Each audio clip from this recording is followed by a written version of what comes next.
Talks between Israel and Hamas have resumed in Cairo as the international community worries about a ground offensive in Rafah. Germany's interior minister steps up the battle against far-right extremism in the country, targeting groups' finances and laying out plans for an early recognition unit. Negotiations for a ceasefire between Israel and Hamas have resumed in Cairo, and they are said to be making progress. Israel is facing strong international pressure as a recent raid killed at least 74 Palestinians, according to local officials. While Israel's military maintains its focus on Rafah, it said its troops are recovering daily weapons, grenades, and combat documents belonging to Hamas militants. Speaking in New York, UN's Secretary General is predicting devastating consequences.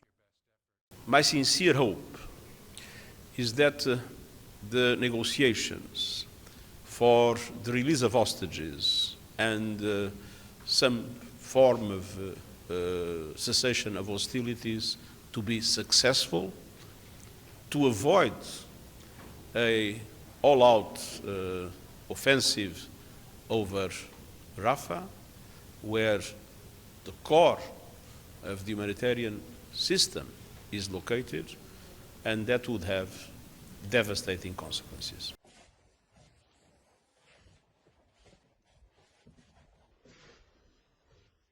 More footage from Israeli military shows underground tunnels used by a Hamas leader. Images of an equipped refuge with food and weapons are shown, along with a safe full of money. While Israel admits Palestinian civilians are trying to survive in appalling conditions, it blames Hamas of profiting from the war in Gaza. A refuge camp in central Gaza was reportedly bombed and reduced to rubble. The Kremlin has put Estonian Prime Minister Kaja Kallas on its wanted list as tensions between Russia and the West soar. Kallas is a staunch supporter of Ukraine and has consistently called for more military support for Kyiv and tougher sanctions against Russia. The Interior Ministry did not initially specify the charges against her, but a spokesperson said they related to the desecration of historical memory.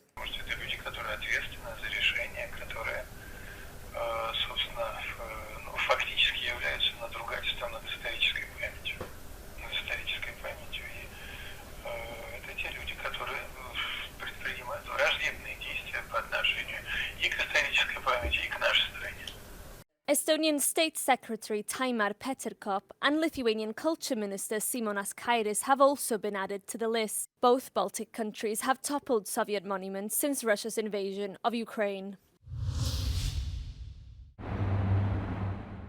Germany's top security official is preparing to step up the battle against right-wing extremism. It comes in the wake of an article published in January which accused extremists of meeting to discuss deporting millions of immigrants, including some with German citizenship. Some members of the far-right Alternative for Germany party, whose support has doubled since the country's 2021 election, were said to have taken part. Germany's Interior Minister, Nancy Faeser, said she aims to make it easier to trace right-wing extremists' financing and plans to set up an early recognition unit to detect far-right and foreign disinformation campaigns as early as possible. Wir wollen diese rechtsextremistischen Netzwerke zerschlagen.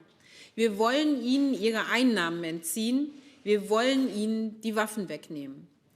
Kurz, wir wollen alle Instrumente des Rechtsstaates nutzen, unsere Demokratie zu schützen. The number of far-right extremists in Germany has been rising. In 2022, their numbers grew to 38,000 people, with over half of them considered potentially violent. Politisch motivierte Kriminalität, das ist ja mein Thema, hat in Deutschland erheblich zugenommen in den letzten Jahren. Innerhalb von 10 Jahren hat sie sich mehr als verdoppelt. As a result of January's article, many anti-far-right protests were held across Germany for several weeks. Many under the slogan, "We are the firewall," a reference to the long-standing taboo against collaborating with the far right in German politics. It's been 7 days and counting as Spanish farmers continue their nationwide protests with tractors and roadblocks against the EU's sustainability policies. They are also demanding support in the face of the effects of drought and rising production costs. For the past 3 years, the country has been in the grips of a severe drought, which has depleted water stores, impacting the majority of farmlands. En mis últimos 2 años tenemos unas pérdidas, por ejemplo, con el cereal de un 40%. Y este año pasado la sequía, una ruina. Tenía que haber dado el cereal a 4.000 kilos en secano y te ha dado a 1.000. On Monday, Moldovan farmers blocked the main gateway road to Romania. The Farmers' Force Association is protesting against diesel fuel donations from Romania and insufficient government subsidies. They say farmers need help to alleviate the losses suffered in the last 2 years, and an injection of government cash is needed, or there will be no spring sowing of crops. Meanwhile, in Poland, farmers spilled Ukrainian grain on the road as part of their latest protest. The country has been hit hard by the introduction of so-called solidarity corridors to facilitate food exports from Ukraine after Russia invaded the country. Instead of transiting further, much of the Ukrainian produce is stuck on the national market, causing a decline in the demand and prices for local Polish production. The Republican-controlled U.S. House of Representatives narrowly voted by 214 to 213 to impeach Homeland Security Secretary Alejandro Mayorkas. It's a first in 150 years against a cabinet member. He's accused of not enforcing U.S. immigration laws, which Republicans argue led to a record flow of migrants across the U.S.-Mexico border. Biden says it's a political stunt. The issue now heads to the Democratic-led Senate. The head of the United Nations nuclear watchdog warned on Tuesday that Iran is not being, quote, entirely transparent regarding its atomic program. The warning comes after the announcement by a former head of Tehran's program that the country has, quote, in its hands all the parts needed to make a weapon. If Iran wants to have a nuclear power program, as they have, they can, and rightly so, no problem with that. But they have to have a system of inspections which is commensurate with what they are doing, and they keep not giving the answers and the cooperation that they should be extending to the agency. Since the failure of the 2015 nuclear deal with world powers, Iran has continued to enrich uranium. It has accumulated enough to build several weapons, but the US said that hasn't happened yet.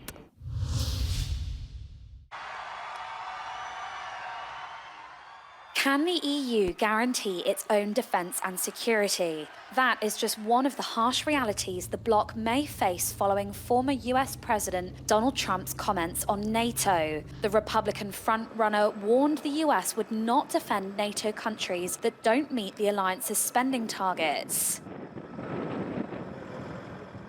Some experts claim the EU depends on the US for its security, even more so with the war in Ukraine. On specific areas, I would put strategic enablers, for instance, or these strategic capabilities that are very much needed at EU level, such as strategic transport capabilities, satellite capabilities, maritime and air awareness, then at the same time joint logistics.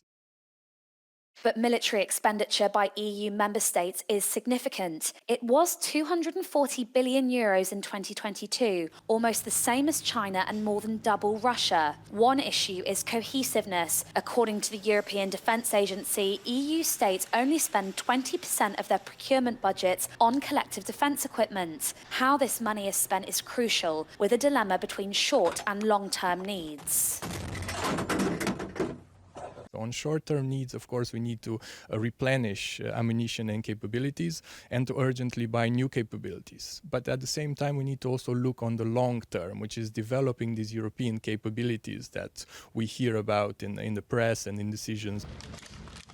Building an EU army through a defence union, as some have suggested, seems impossible at this stage. But there is scope for enhanced interoperability, procurement and delivery of weapons at European level. Some steps have already been taken, like a law to finance EU budget ammunition production called ASAP, or the creation of a rapid deployment capacity of up to 5,000 soldiers for peacekeeping missions across the world. However, other measures are urgently required.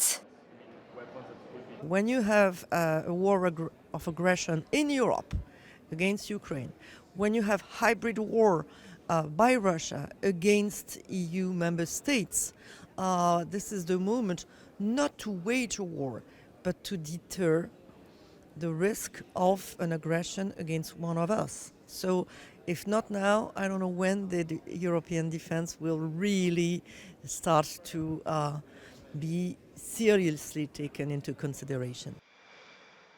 One suggestion, supported by French government, is an EU bond to finance military expenditure.